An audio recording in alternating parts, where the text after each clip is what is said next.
بسم اللہ الرحمن الرحیم۔ اگر اپنا مارے گا بھی تو چھاؤں میں پھینکے گا،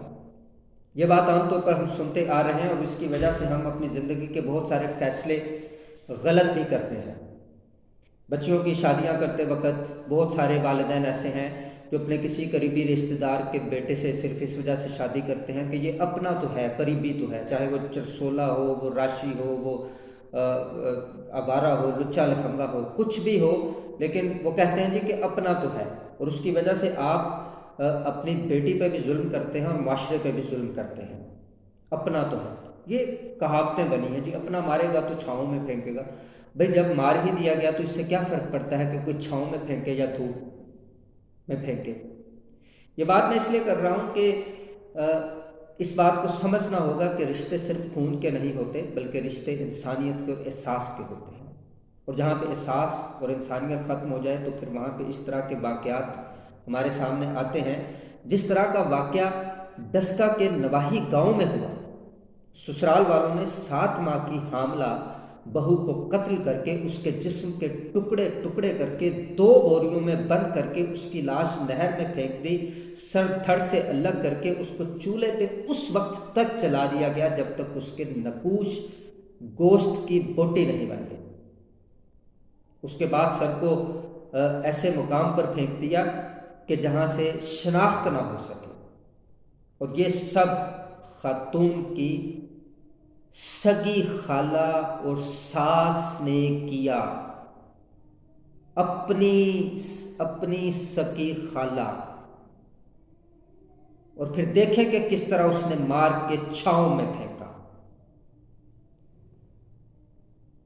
اس نے جراحی لاہور سے جراح کی خدمات لے کر یہ ظلم کیا، ٹکڑے ٹکڑے کیے، بعد میں جھوٹا الزام۔ اب الزام کیا لگایا؟ عام بات ہے ہمارے معاشرے میں یہ الزام لگانا بھی، اور اس کو بڑی پذیرائی ملتی ہے، معاشرے کے بڑے شریف لوگ، بڑے حجی لوگ جو ہیں وہ اس کو بڑی پذیرائی دیتے ہیں اس الزام کو کہ یہ عورت، یہ بچی جو ہے وہ کسی آشنا کے ساتھ اس کی سیٹنگ تھی، اس وجہ سے ہم نے اس کے ساتھ یہ سلوک کیا، اس کا کردار ٹھیک نہیں تھا اس لیے ہم نے اس کو مارا۔ یہاں پہ کردار کی بات ہوگی تو سب سے پہلے تو میں آپ تمام دیکھنے والوں سے، انکلوڈنگ نہیں، میں اپنے آپ کو بھی اس میں شامل کرتا ہوں کہ ذرا اپنے اپنے گریبانوں میں اور کرداروں میں چھانک کے دیکھیے اور ایمانداری کے ساتھ دیکھیے، قسم خدا کی آپ کو اپنے کردار سے خوف نہ آیا اور توکنے کو دل نہ کیا تو آپ مجھے جو مرضی کہیے گا، لیکن آپ کو کسی نے یہ اجازت نہیں دی کہ اگر کسی کا کردار غلط ہے تو آپ یہ اتنا بڑا ظلم اٹھائیں اس پہ، آپ کرداروں کو سرٹیفکیٹ بانٹتے پھریں۔ لڑائی کیا تھی؟ لڑائی وہی لڑائی، وہ روایتی لڑائی جو ہمارے معاشرے کا ناسور ہے، آج کا ناسور نہیں بلکہ صدیوں کا ناسور ہے۔ ناسور کیا ہے؟ ساس اور بہو کی لڑائی۔ بتایا جاتا ہے کہ وہ جو اس کا خاوند تھا، اس کی 5 بہنیں تھیں اور وہ اکیلا بھائی تھا۔ اس اکیلے بھائی کی یہ بیوی تھی، وہ باہر رہتا تھا،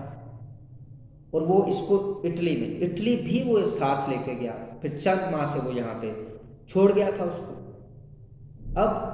جو نندے تھی ان سے یہ برداشت نہیں ہو رہا تھا کہ یہ اٹلی کیوں گئی ہے، انہوں نے ساتھ سے مل کے یہ پلان کیا کہ اب یہ واپس نہیں جانی چاہیے، اور پھر اسی آگ میں، اسی حسد کی آگ میں، اسی بغض کی آگ میں، اسی انتقام کی آگ میں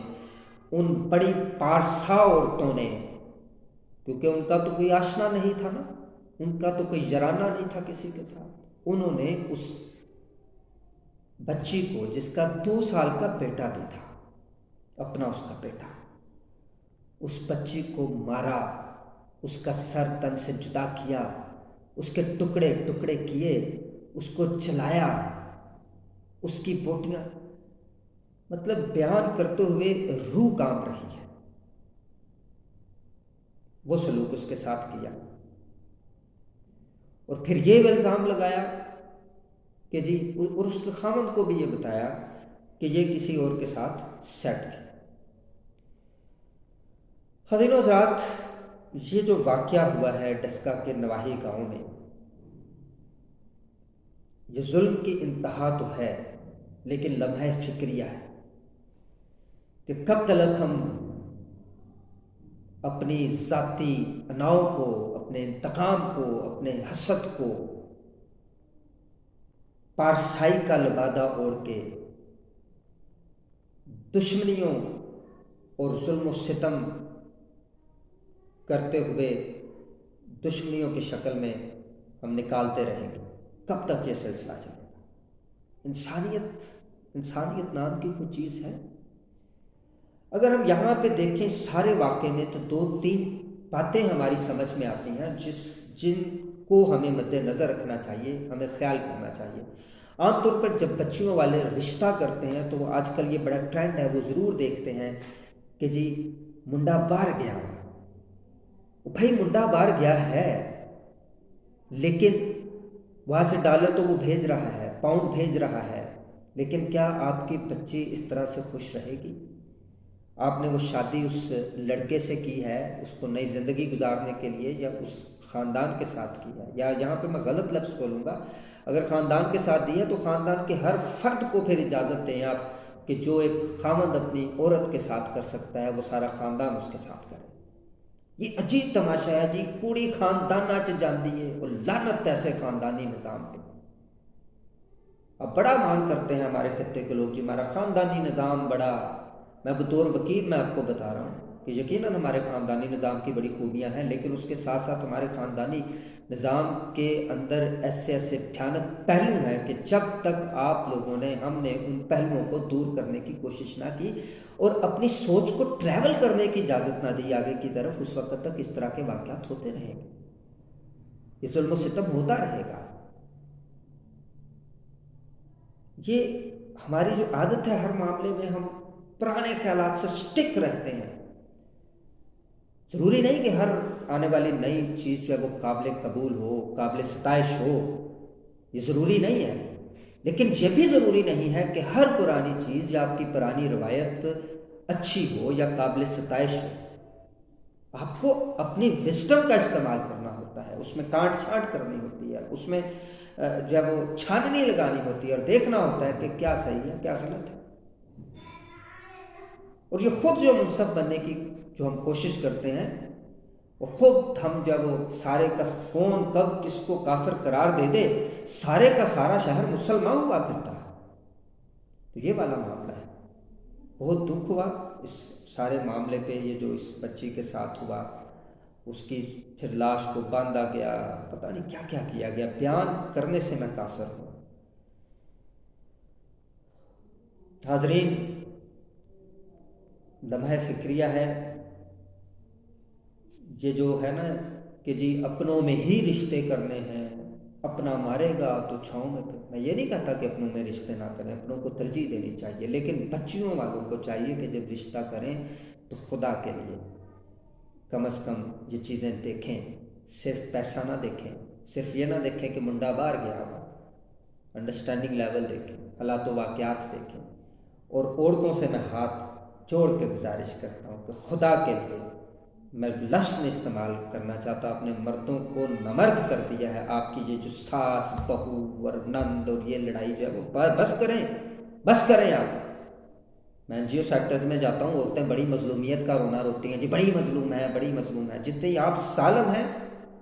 اپنے رویوں پہ غور کریں، یقین کریں کہ بہت کم ایسے ظالم لوگ ملتے ہوں گے جتنی آپ ان لڑائیوں میں ظالم ہوتی ہیں اور مظلومیت کا شکار ہوتی ہیں خود ہی۔ تو یہ لمحہ فکریہ ہے۔ میں امید کرتا ہوں کہ میں اپنا پیغام پہنچا سکا ہوں آپ تک۔ کمنٹ ضرور کیجئے کمنٹ باکس میں، ویڈیو کو شیئر کیجئے، شاید کسی کو یہ بات سمجھ آئے یا کسی کے دل کو لگے، کسی کو دکھ ہو اور آئندہ کبھی خدا نخواستہ اس طرح کے واقعات سے ہم بچ سکیں۔ اس میں بہت سارے پہلو ہو سکتے ہیں، اگر اس کوئی نیا پہلو یا کوئی نئی بات اس واقعے میں آئی ہمارے سامنے تو میں آپ کے سامنے ضرور پیش کروں گا، لیکن میں آخر پہ اس بات کو یہاں پہ کلوز کروں گا کہ فرض کر لیں اگر اس مرنے والی جو مقتولہ ہے اگر اس کا کوئی یار بھی تھا باہر، آشنا بھی تھا، تو پھر بھی یہ اس طرح کی سزا دینے کا کسی کو کوئی حق نہیں ہے کہ آپ خود سے اس طرح کی سزا دیں اس طرح کے ماحول کے اندر۔ اللہ ہمیں ہدایت دے، ہم سب کا حامی ہونا